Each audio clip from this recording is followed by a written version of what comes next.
Thank you for joining us for this week's episode of Camp Conversation. Thanks for joining us for this week's episode of Camp Conversations. I'm your host, Chelsea Bresnahan, and today's guest is retired Pennsylvania State Trooper and current motivational speaker, Alex Douglas.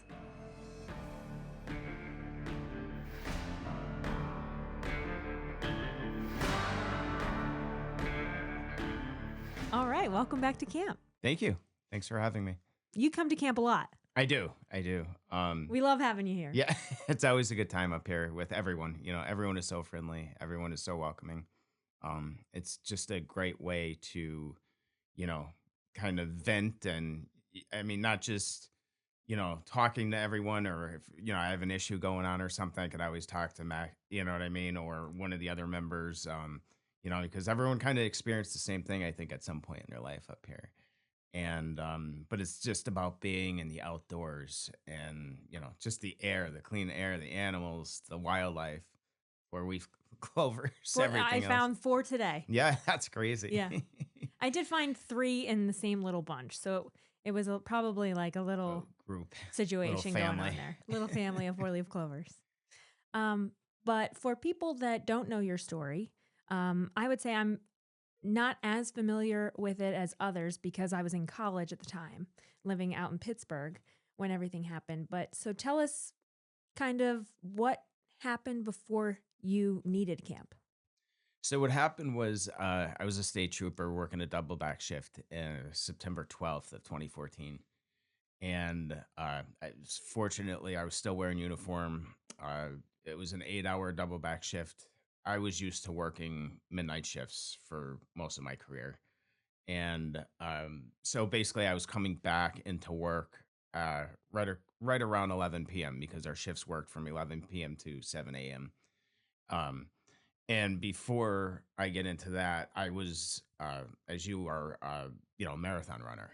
So I was like doing all these marathons and everything like that. That was my outlet at that time too. Like besides hunting and fishing, my outlet was to go for even a 2-mile run. And I would come back and whatever I experienced that day that was terrible at work, like it was like medicine to me. Sure. It just cleared my head.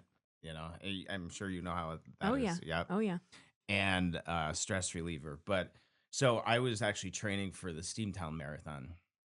And that was 2014 Steamtown Marathon. Sure. So that's what, October? Yes, correct. Okay. Yeah. So you were right in the middle of it. I was doing, and I'm glad, like I said, you understand what I'm talking about with the running because I was scheduled, it was a Saturday morning to do a 12-mile run, like one of the longer runs to build up for that marathon. And I was going to go with a friend of mine. And so when I was coming back up to the station that night to work that midnight shift, once I was off that shift, he and I were going to meet up and we were going to go running a couple laps around. So you're going to work overnight and then run 12 miles. Yeah, it's kind of crazy. So I had a gym bag full of my gym clothes because, again, I was in uniform when I got up to the station that morning before I sat in an overtime construction zone. And one of our supervisors said, why don't you just take the vehicle home with you, the state police vehicle, patrol car, and, sleep and then come back in for that midnight shift, So that's what I ended up doing. As I got up to the station, it was a little past 10:30, like 10:40-ish at night. And I'm down in our station is kind of, the front doors are up on a hill, sort of. This is Blooming Grove. This is Blooming Grove, Pike County. Okay. Very close to Lake Wallenpaupack. Actually, the town is called Holly. Mm-hmm. And so our station, it's all cinder block, the whole entire station. It was a newer station at the time. The parking lot sits kind of lower than the rest of the building. We had parking spots out in front of the station and, not civilian, but, troopers that worked shifts. We'd park in the lower parking lot. So as I'm transitioning my gym bag from the patrol car in the lower parking lot area to my personal car, it was like all of a sudden, boom. And then 2 seconds later, boom, again. And I was like, what is that? And like, it sounded like an M80 going off, like a firework. And first thing that came to my head was there's a gentleman down the street.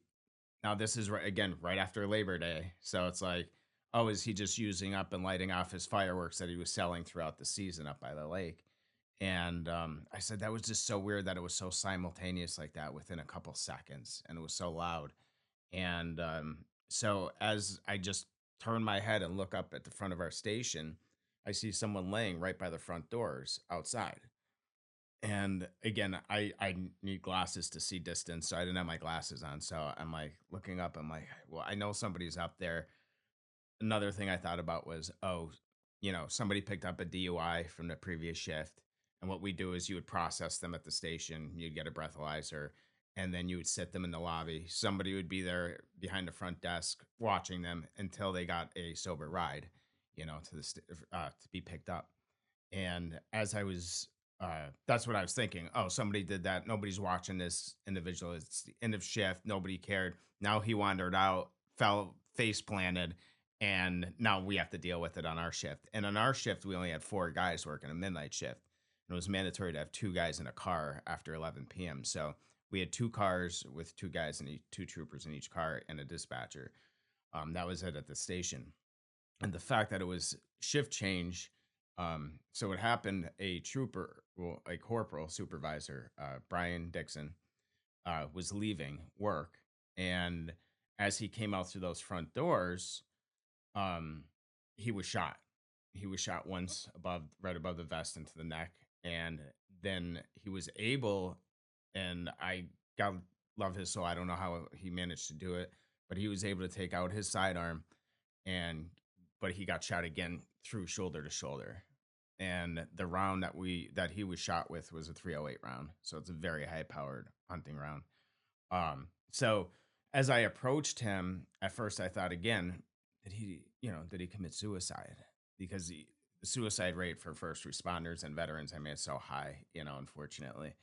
And as I approached him, after seeing those two type of wounds, I'm like, somebody's shooting at us, from one direction or the other. But I only had like the one side of the building or across the street. So I'm like, again, instinct, because we weren't trained for this. We didn't.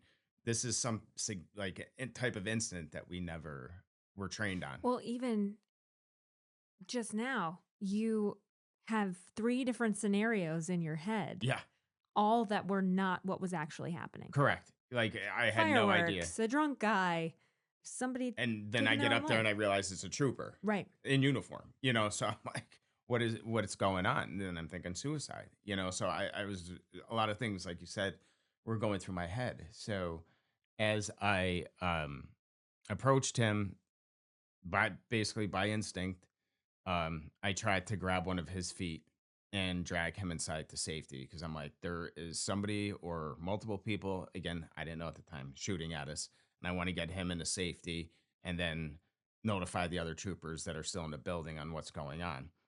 And as I bent down to grab his left foot, I was shot through the left side of my back, went through my pelvic area, and came out through my right femur and right hip, exploding like both the femur and hip area. So I dropped instantly. I unfortunately was dropped him. I wasn't able to carry him, inside, and I felt like I was paralyzed.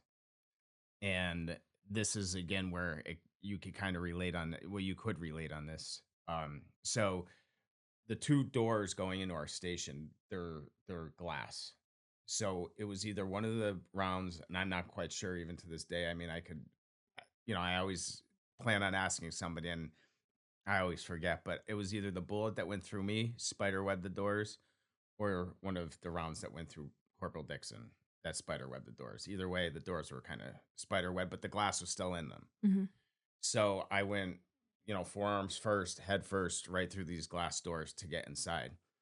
And at that point, I just knew, or had that strong feeling, that instinct that, um, you know, s- those people that were shooting or whoever was shooting was just across the street.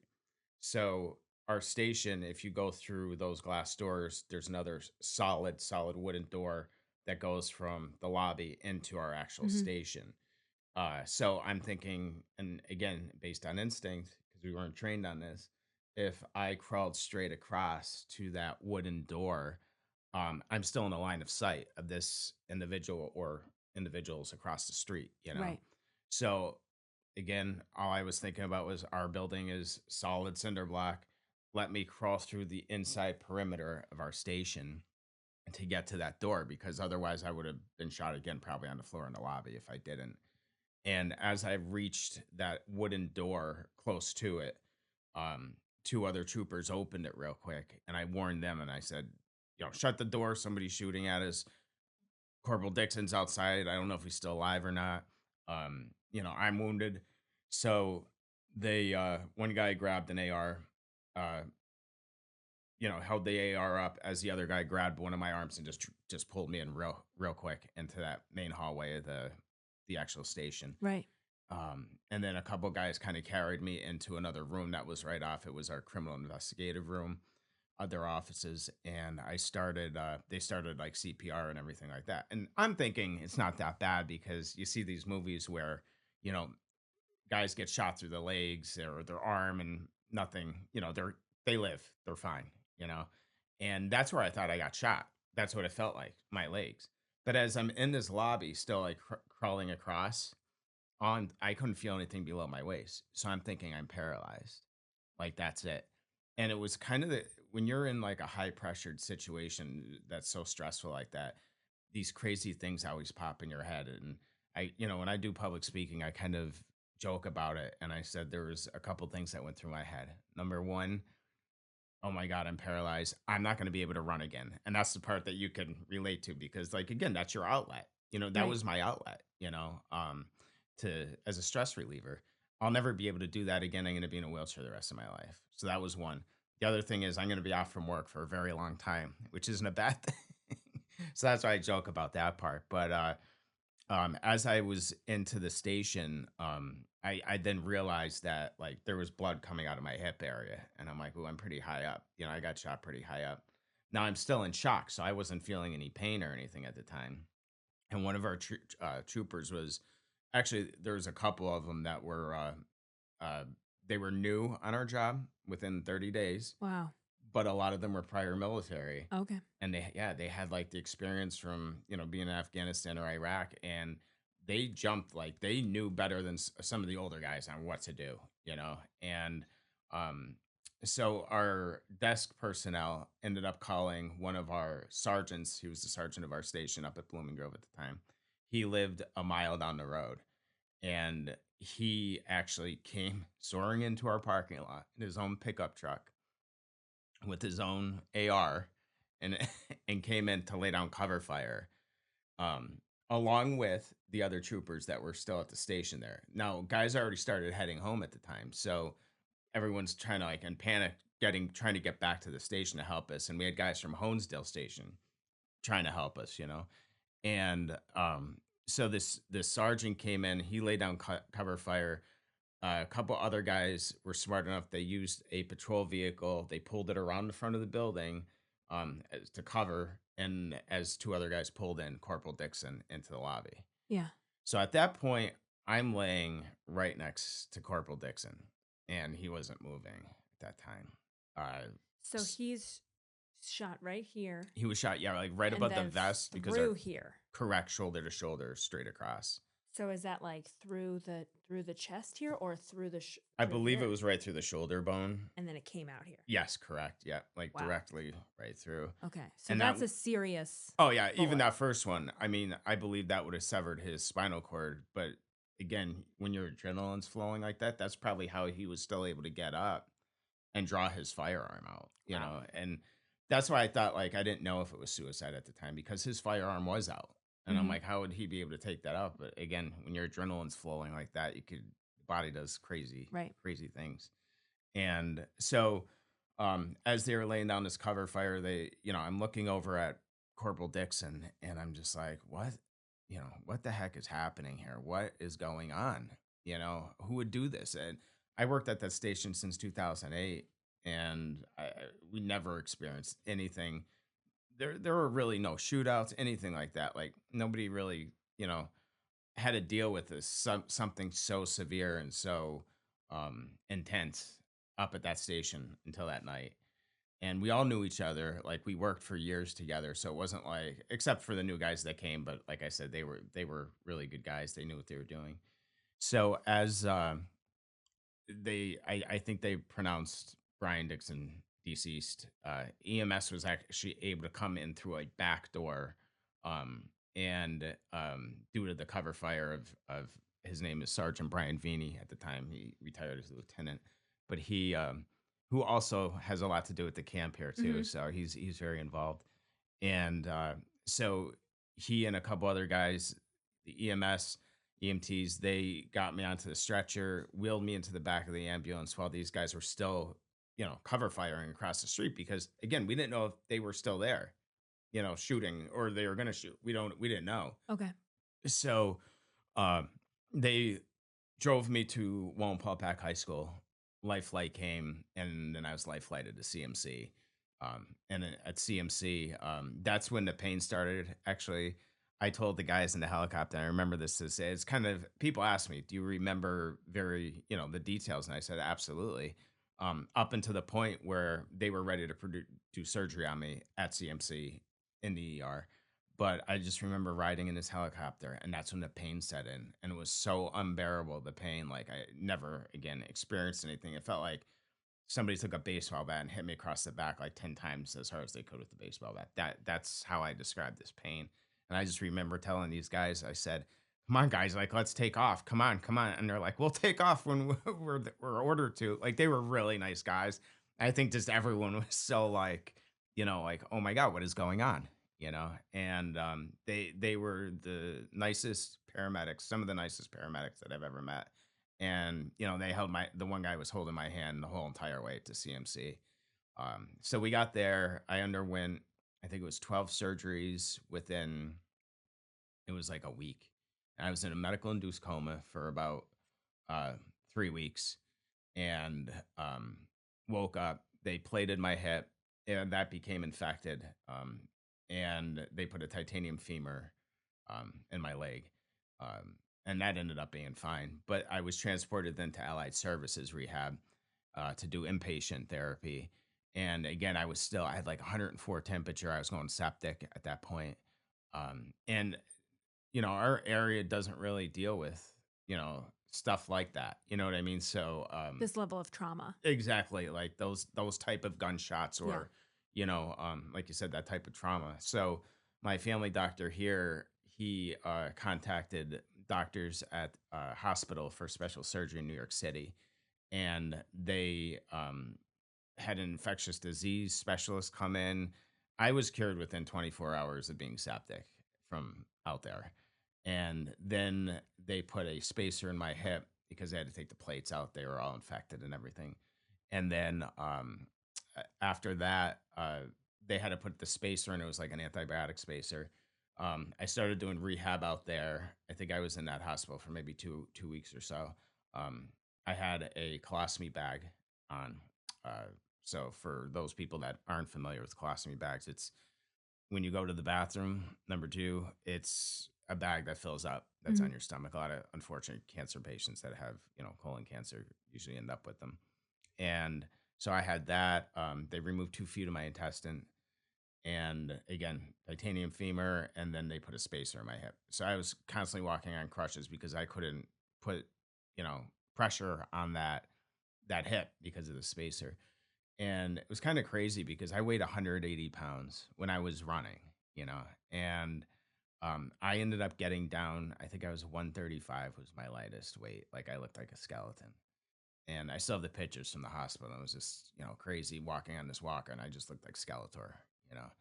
And but I went to another inpatient rehab facility out there in New York. I didn't get home until it was right like 2 days before Christmas. So September, October, November, December. It was 3, 4 months I was in the hospital. By that time, I had about 18 surgeries pushing.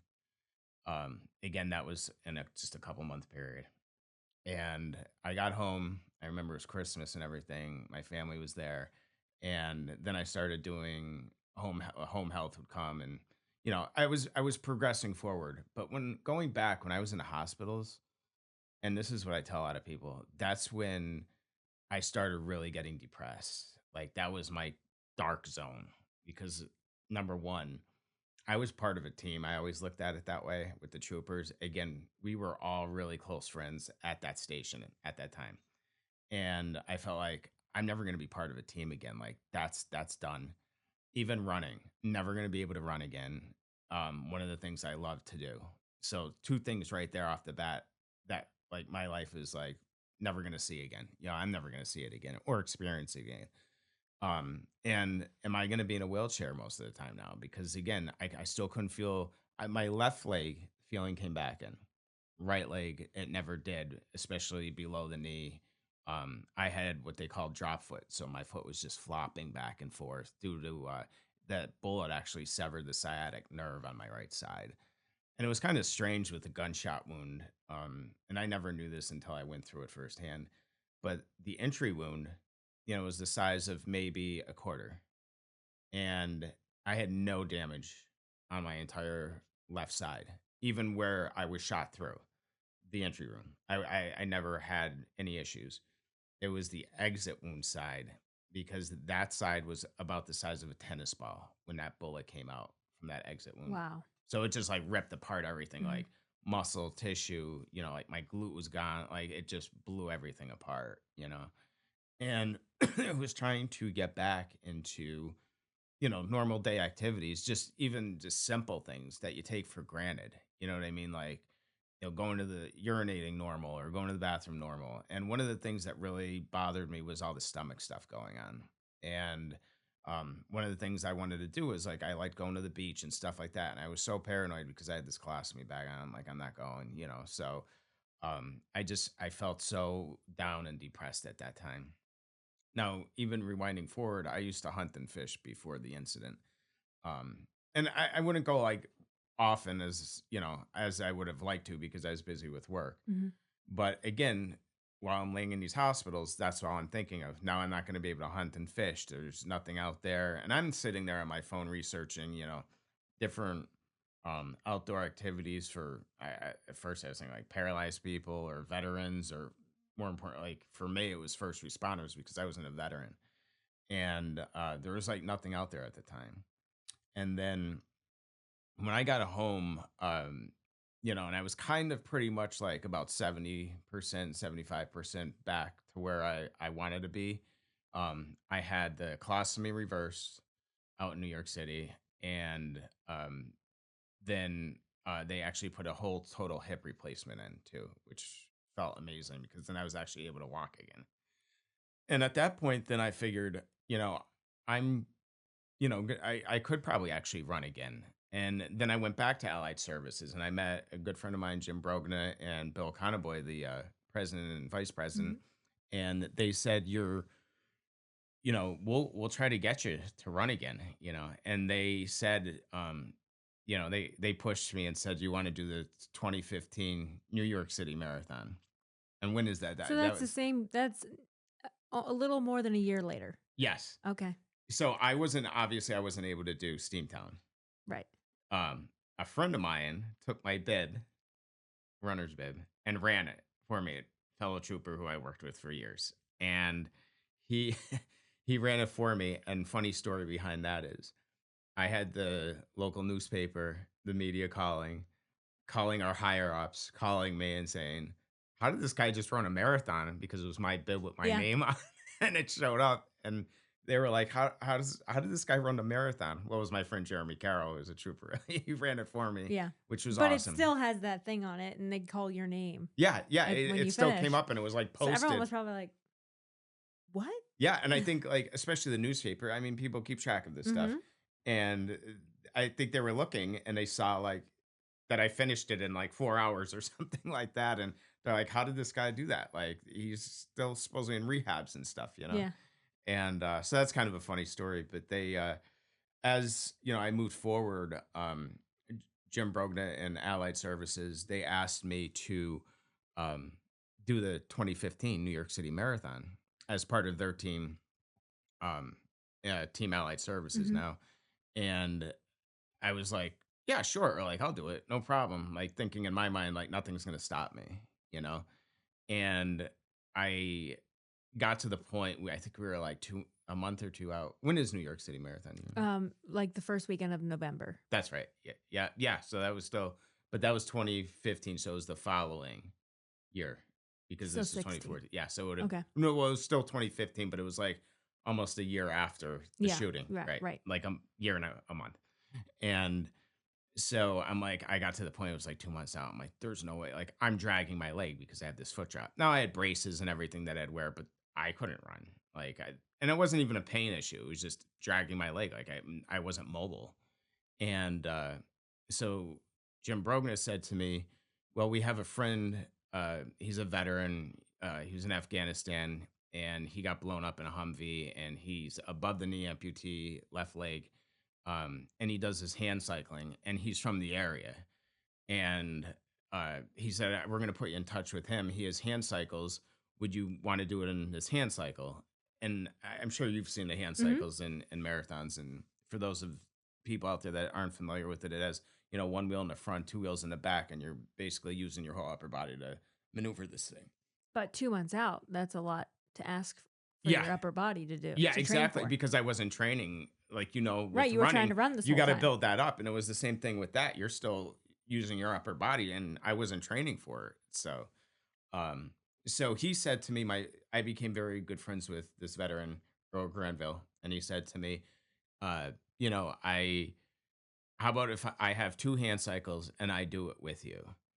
And that again kind of woke me up because I was like, that part of the missing that part of the team of being, as a trooper and, working as a team kind of came back because now I'm part of a team again with him, doing this New York City Marathon. And we finished it together and he would always wait up for me. Again, I wasn't used to it.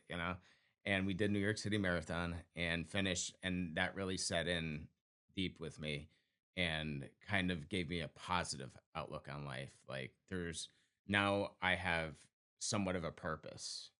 And that's when I was in the hospitals again. That was the other thing that like I'm like I have no purpose in life right now, like because I'm suffering, like I can't do anything. And one of my things, like my coworkers, they strived on, and I'm not putting myself on a pedestal by any means, but they were always like, "Wow, you're in top physical shape, like out of a lot of people," and they knew I loved to run and everything. So uh, I felt that it was like not letting them down, but like I wanted to keep the standard of being physically fit. And in the long run, it actually saved my life. The running actually saved my life because it made my heart so strong.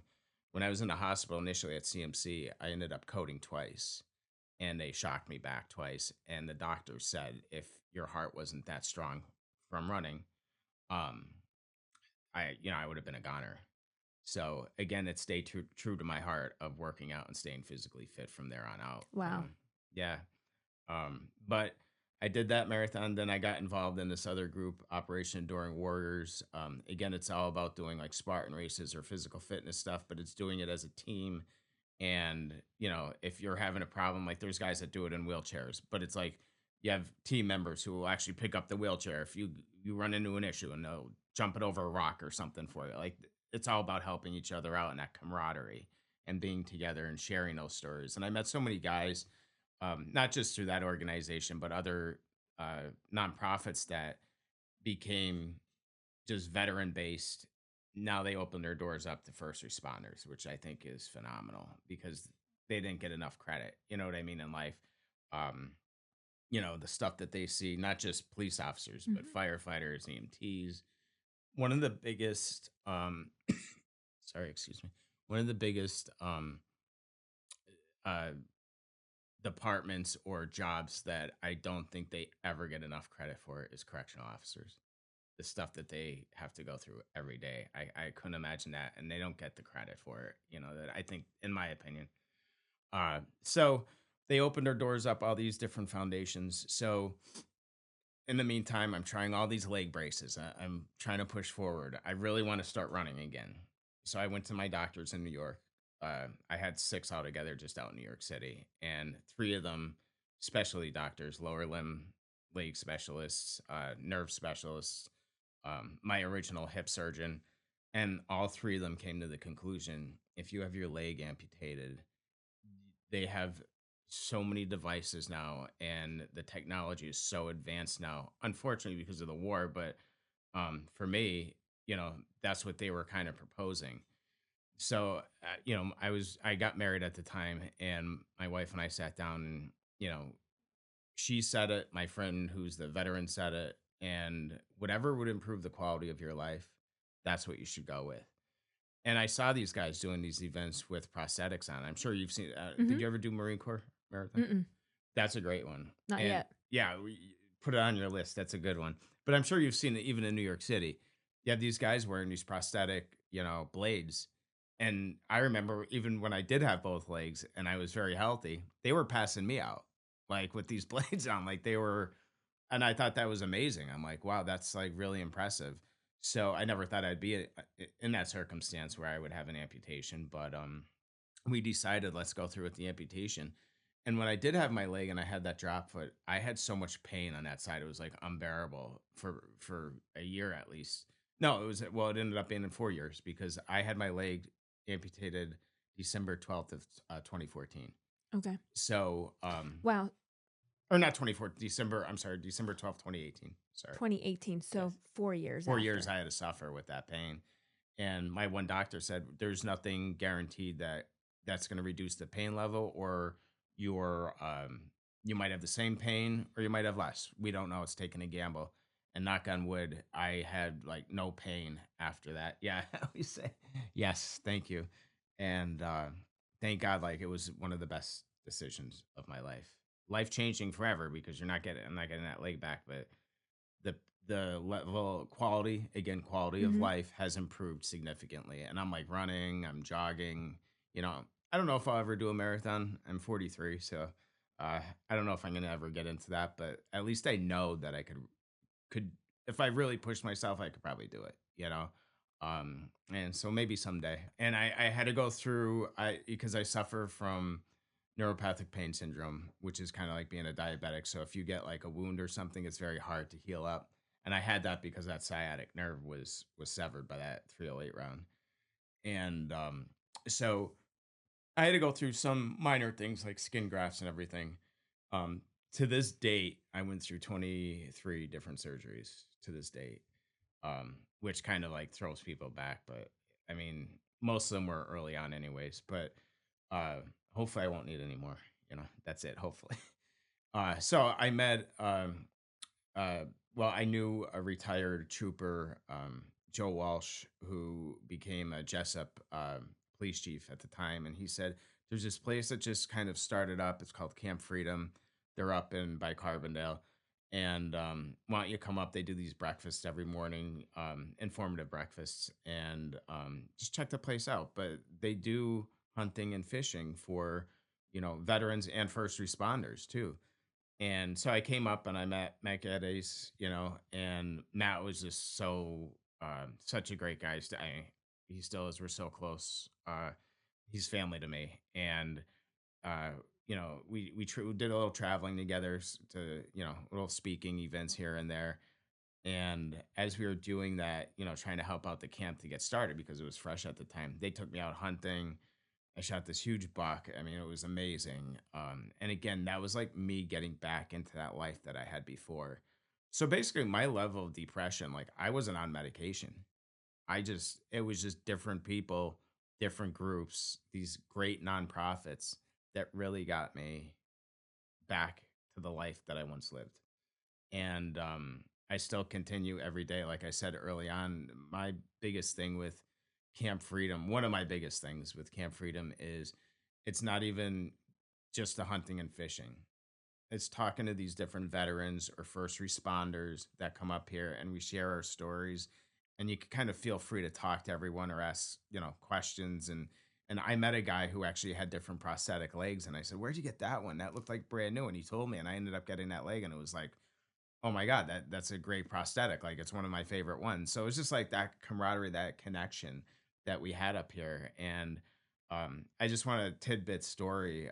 Last in March, a different foundation invited my family and I to Universal Studios and Disney for 9/11 anniversary, their 25th anniversary. And while I was down there, I met this gentleman in a wheelchair who was a police officer, and he was hit by a drunk driver on a motorcycle. And unfortunately, he's an amputee, but on top of it, he's paralyzed, so he's in a wheelchair. And he said, "Where are you from?" And I said, I always just say the Scranton area of Pennsylvania. He said, There's a hunting and fishing camp nonprofit up there." He goes, "I was up there like a year or so ago." And I said, "What's the name of it?" And he said, "Camp Freedom." I'm like, "They are good, close family and friends of mine up there." And I said, "I did the same thing." And that entire 3-day trip, he and I would just sit by the pool. I was actually in my wheelchair at the time because it was just so much walking. I'm like, I'm not gonna kill myself. So both of us are sitting in these wheelchairs by the pool at this hotel that we were staying at, just sharing stories about Camp Freedom. And that's what it's all about, is this place has true meaning to me, and it always does. It always did, and it always will. Every time I come up here, Matt's always like, "Hey, let me give you this," or "We just got this donated. Could you use this?" Or, you know what I mean? And it's just, we became very close, he and his family and I, and Bill Bockenberg, who originally funded the camp. Actually, they hosted my wedding, my wife and my wedding at his house, um, down in Lehigh County, and it was such a laid back wedding, and I always joked around like, "Oh, it's going to be a redneck wedding," but it wasn't. It was far and from a redneck wedding. Like, Bill went above, and so did Matt, above and beyond for us, my wife and I, and people came out of there and they were like, "That was one of the best weddings that I've ever been to," because they're just used to those traditional weddings of going to churches, going to the receptions. You're hearing the same music, this and that, and everyone was outside, like, you know, wearing shorts and, golf shirt, and just laid back. And everyone was like, that was one of the best weddings I was ever at. So, again, that's just another example of what the family here at Camp Freedom has done for us and continue to do. And when you go out and you speak to people and you tell your story, how often do you include Camp Freedom in your healing It's process? in every one of my public speaking events. Again, because what one of the biggest things was, like I said beforehand, before I was shot, I enjoyed hunting and fishing, and I thought I would never be able to do that again. And this place definitely made that possible. And I went on a couple other hunting trips with, people who wanted to just help out veterans, and it was on their own private property. And I remember this one place I went to up in by Syracuse, New York, and they treated us like gold. And it was double amputee from all veterans, two guys that were paralyzed in wheelchairs, and myself. So there's four of us. And the poor gentleman who ran it, the place wasn't equipped for ADA handicap, and I felt really bad for these guys who, were in wheelchairs and stuff. It was hard for them. But you have this place who, like I said, my friend Tom, who was out in Michigan and came here, and he said I had no issues hunting up there. You know what I mean? And there's not, I don't know any other place that is so equipped, such as this camp, for ADA and handicapped individuals. Sure. I mean, even the lot from the lodge to the trails to the fishing Oh docks, my god, yeah, and they even just out on keep the river building for up. trout fishing. Yeah. And I'm like, I remember Matt invited me up. It was like opening season of trout, and this was like right when they kind of were getting started.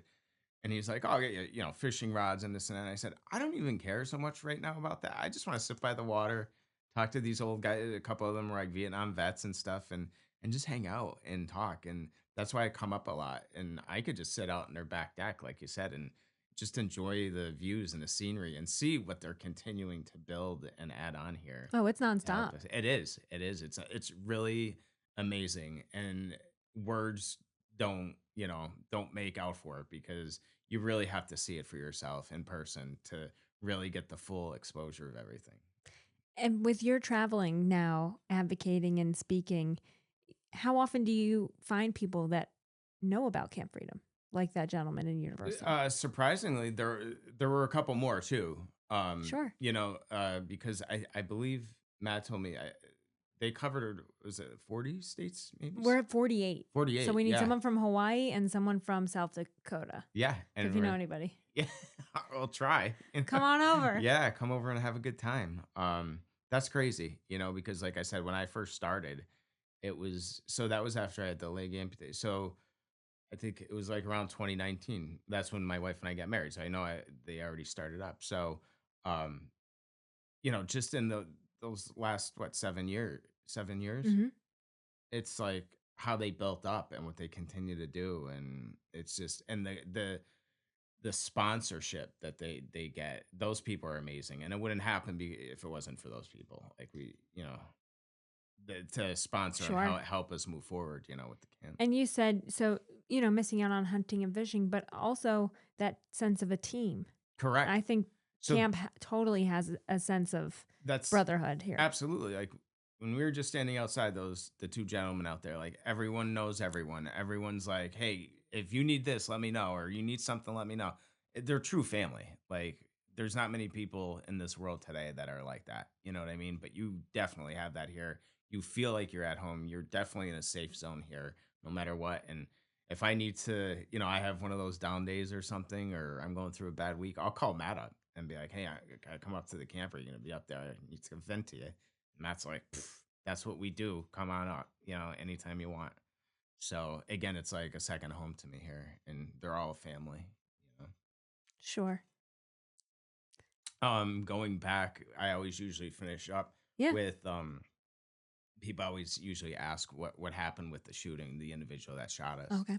So he took off in the woods again once he saw me disappear in that lobby, and he got scared. His goal was to kill as many troopers coming in and out to pull Corporal Dickson inside, and he just had a small window of sight to do that.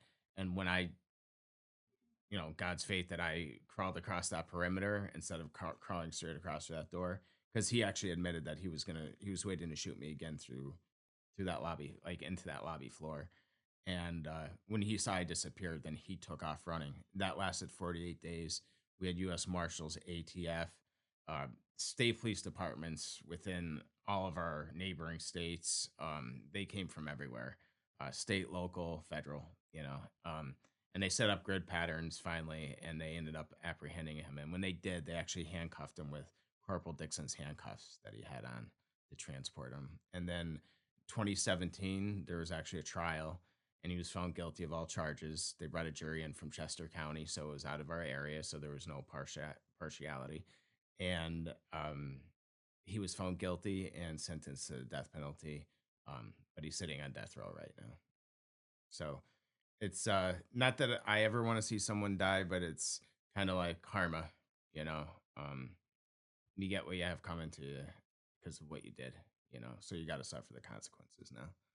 But no, I like I said, Camp Freedom and a couple other nonprofits that I sit in the board of. I don't sit in the board of Camp Freedom, obviously, but there's a service dog company that I sit in the board of. And again, they're just like family, like these guys are here. But this is so nice because it's so close to my home. Hmm. I'm 20 minutes from here, so that's when I had that day of I just want to get out, and especially now that the weather's getting nice, I could, like Matt said, grab a coffee and go sit out on the deck, or come out with us on the side by side and just drive around and look at the animals that we have. So it's so for me, this place is so relaxing, and tranquil, and just it really brings down my stress level. When I leave here, I'm driving home. I'm like, I feel good, like really good. And how important do you think it is for maybe other first responders who go through an attack or a traumatic event to find an outlet like Camp Freedom or something else where they can try to get that sense of normality back? And it's funny that that you asked that, because I know guys that went through incidents where they're afraid to hear gunshots, or they don't want to shoot a firearm, or something like in that sense. But it's not like I said, it's not about that up here. It's not just about hunting or shooting guns or going to the firing range or anything like that. It's that camaraderie and just talking to other guys that kind of went through the same thing. So I think, to answer your question, I think it's so important to get those people up here, to get them, acclimated with. It's not just, you don't have to come up here and just shoot guns. Like I have a friend in Wisconsin that was injured. He's a TBI. Well, guns bother him, like gunshots. Hmm. But I said, it's not even about that. It's just about coming up, hanging out with these guys and sharing your stories. And for me, it was really that camaraderie. So it's not just hunting and fishing. It's that, you know, um, decompressing of what happened to you, and just, spending time with other guys that kind of went through in many ways similar but different circumstances where their lives have been changed forever. And this place just makes it more of a positive view on life for me, especially. And whether or not the trauma that they went through was similar, e- everyone obviously deals with trauma in their own way, but there might be similarities or connections that you can help make in the struggle that say, "Oh, well, I dealt with that too in my Yes. struggle. I'm having this issue." And then ask people how they solved that problem for them. Exactly. Yeah, it's like yeah, I went to counseling for a while, but for me personally, this is counseling for me. You know what I mean, in a different aspect. This does more for me than sitting and doing counseling services. But and they might feel the same way, bringing that up to that individual and saying, "Hey, I dealt with it this way, or I dealt with my, like you just said, Mhm. I dealt with, my dark zone, my bad depression of I have no purpose in life. And I dealt with it this way because I'm sure a lot of people that were either shot or even in car accidents, first responders or guys who just like firefighters that have seen, unfortunately, like children like burned in cars or something like that. It's that decompression of, they could come up here and, talk to different people about it and deal with it. Maybe somebody like you just said, it could be me giving them advice on how I dealt with stuff in the past, or how Matt has dealt with stuff in the past, or yourself even. You know what I mean? Like I think in all, no matter what your injury or the trauma that you've been through, we're all kind of the same, if that makes sense. Like mentally at some point, you know what I mean? We're all suffering one way or another, and trying to get through that. I think is this place helps with that. The camp definitely helps with that, with meeting new people and just talking to everyone. Sure. And the tranquility of it all. This morning I was out there just walking around. It's like, I know. makes you feel good. As soon as I pull up in the road, right through the entrance, I'm just like looking around, like number one, what did they do next? What's new? And the other thing is it's just like, whew, like it's like 1,000 pounds off your shoulder. You just feel relaxed. Excellent. Well, thank you so much for taking the time Thank you to so much for chat having with me. us today. This was a real pleasure. I Good. really enjoyed it. Thank Thank you. you. Thank you so much. Thank you.